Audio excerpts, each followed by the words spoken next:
Hi. So welcome, everyone. I'm glad you all came out. There's you see, I brought my glass with me. I want to say a few words about a man who is not here tonight, but without whom none of us would be here. Pat Buchanan is a bit of a recluse now.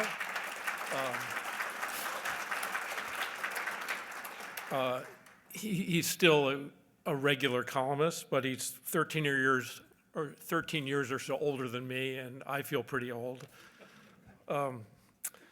As many of you probably know, Pat was not super involved in the magazine in the first years, that is, in suggesting pieces and dealing with authors or coming to the office.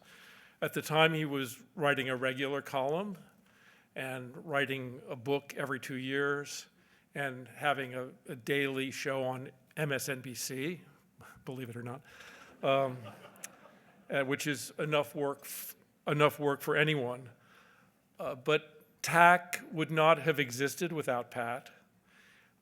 During the 1990s, at the end of the Cold War, Pat, in his presidential campaigns, broke with the Reagan Republican consensus on three main issues: foreign policy, military intervention, immigration, and trade, free trade. I'm not going to say he was completely correct on every aspect of these, and many of us did not follow some of the tributaries that his critiques branched off into, but that did not matter to him or to us. The point was that he almost single-handedly created a dissident or oppositional pole.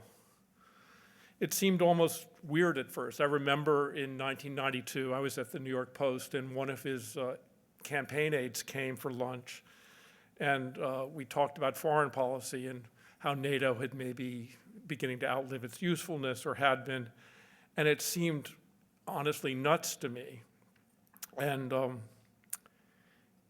I didn't begin to fall in line or believe that he had a point until we were bombing Serbia 7 years later. Immigration was easier to understand, and Ross Perot made similar points about trade and the giant sucking sound of jobs being transferred to Mexico and elsewhere. But Pat was unique in bundling these issues together coherently.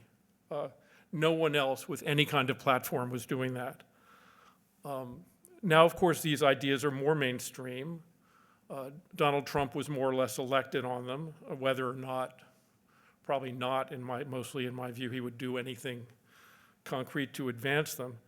They resonate in the movement of national conservatism, the sort of influential intellectual gathering started by Yoram Hazony, and are echoed or find echoes in any number of new middle-brow and high-brow conservative publications.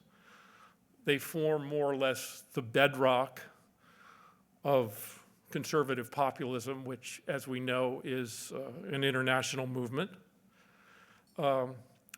So there may be more consequential political, intellectual figures coming out of the United States in the post-Cold War period, but I can't think of them. I don't think there's anyone who ever came close to being as perceptive, so ahead of his time on so many critical issues as Pat.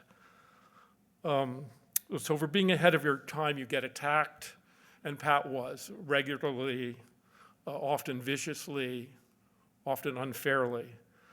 I'm not sure how vindicated he feels now or whether he will be as acknowledged and celebrated as he deserves to be, but I want here to raise a glass to him and tell him how much I and others appreciate all that he accomplished in TAC and elsewhere.